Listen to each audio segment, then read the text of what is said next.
बिस्मिल्लाहिर्रहमानिर्रहीम। अस्सलाम वालेकुम। मैं हूँ उम्मे हमज़ा और आप देख रहे हैं अंबर स्टोरीज यूट्यूब चैनल। आज का उन्वान है किस्सा हाबील और काबील का। हज़रत आदम और हव्वा ज़मीन पर तशरीफ़ लाए और उनके आने से निज़ाम ज़िंदगी आहिस्ता आहिस्ता आगे बढ़ने लगा और उन दोनों के मिलाप से तवालुद और तनासुल का सिलसिला शुरू हो गया। जब पहली औलाद हज़रत आदम और हव्वा के यहाँ हुई तो नस्ल आदम से ज़मीन में हर तरफ बहार आ गई और वो रिज़्क़ की तलाश और हसूल में इधर उधर दौड़ने लगे।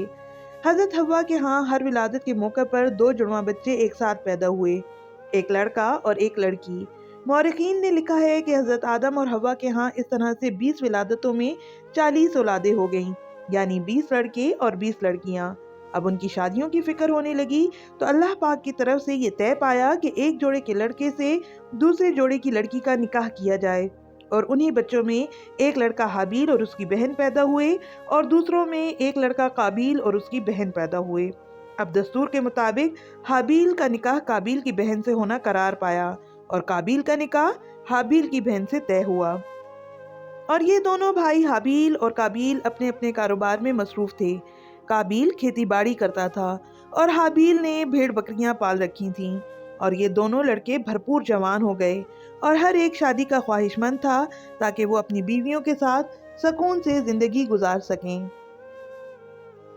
लिहाजा हज़रत आदम और हव्वा की तजवीज़ से उन दोनों लड़कों की शादियां तय हो गईं और हर एक लड़के को दूसरे लड़के की जुड़वा बहन से मंसूब कर दिया गया।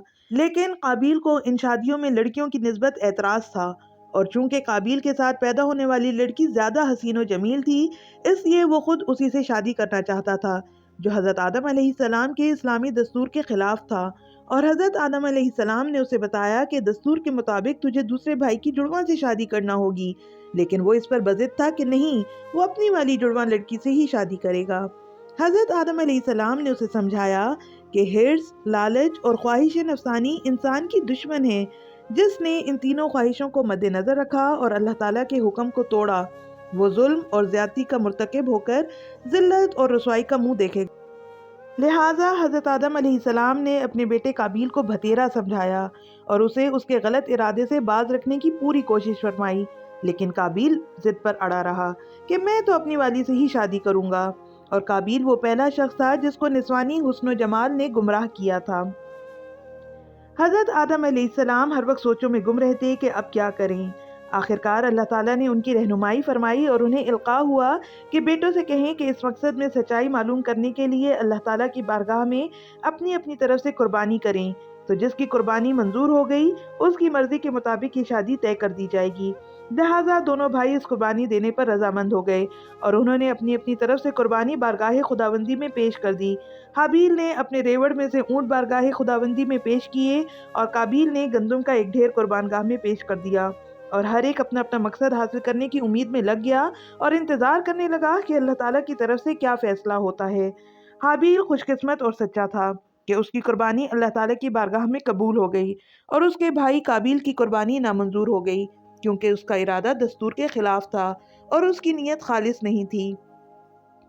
काबील ये नाकामी देखकर परेशान हो गया और उसकी उम्मीदें खाक में मिल गईं और उसके अंदर का शर जाग उठा और वो अपने भाई हाबील के धमकाने लगा कि खबरदार, मैं तुझे कत्ल कर दूंगा और तुम्हारी जिंदगी का खात्मा करके अपनी ख्वाहिश पूरी कर लूंगा। और हाबील का दिल हसरत और अफसोस से कटा जा रहा था और कह रहा था कि भाई, बेहतर है समझ जाओ और सलामती का रास्ता इख्तियार कर लो, क्योंकि तुम्हारी कुर्बानी मंजूर नहीं हुई तो अब तुम अपनी जिद से बाज आ जाओ, क्योंकि कुर्बानी तो सच्चे और मुत्तकी की ही कबूल होती है। और ये हाबील बहुत अक्लमंद शख्स थे। अपने भाई के बारे में किसी गलत इकदाम का अंदेशा था उन्हें। तो जब काबील ने कहा कि मैं तुझे कत्ल कर दूंगा, तो हाबील ने फरमाया कि अगर तुम मुझे कत्ल करने के लिए आगे बढ़ोगे तो मैं तुम पर हाथ नहीं उठाऊंगा। इसके बाद भी हाबील ने अपने भाई को बहुत समझाया, लेकिन वो किसी तौर बाज ना आया और अल्लाह ताला की नाफरमानी करके जहन्नुम का ईंधन ना बनने के लिए कहा, लेकिन वो अपने इरादे का पक्का था और जो नहीं होना चाहिए था वो होकर रहा और काबील ने मौका पाकर हाबील को कत्ल कर दिया।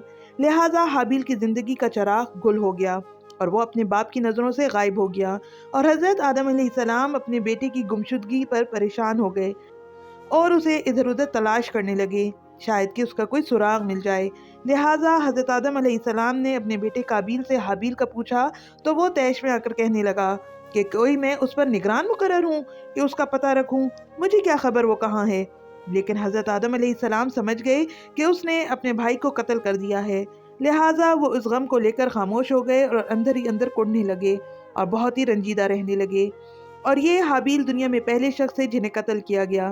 اب قابیل کو یہ نہیں سمجھ آ رہا تھا کہ اپنے بھائی کی لاش کو کہاں اور کیسے چھپائے، لہٰذا قابیل اسے ایک بوری میں ڈال کر اپنی پیٹھ پر لادے ادھر ادھر پریشان پھرنے لگا اور اس کا ایک ایک پل عذاب میں گزر رہا تھا، اور ادھر لاش بدبو چھوڑنے کو تیار تھی، اور قابیل اپنے بھائی کی لاش کو اٹھائے دور نکل گیا اور اس سے جان چھڑانے کی اسے کوئی تدبیر نہیں سوچ رہی تھی، اور اللہ تعالیٰ کو اس کے جسم کی حفاظت اور اکرام منظور تھا اور میت کو دفنانے کا ایک طریقہ بتانا مقصود تھا۔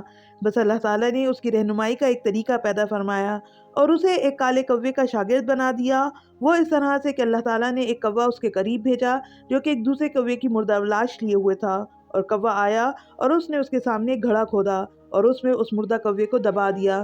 جب اس نے کوے سے یہ طریقہ سمجھا تو اس نے بھی اسی طرح سے اپنے بھائی کی لاش کو گھڑا کھود کر اس میں رکھ کر مٹی ڈال دی اور اسے دفن کر دیا، اور کہا ہائے افسوس، میں اس کوے سے بھی گیا گزرا ہو گیا کہ اس کی طرح سے اپنے بھائی کی لاش کو دفن کر سکتا، لہٰذا وہ بہت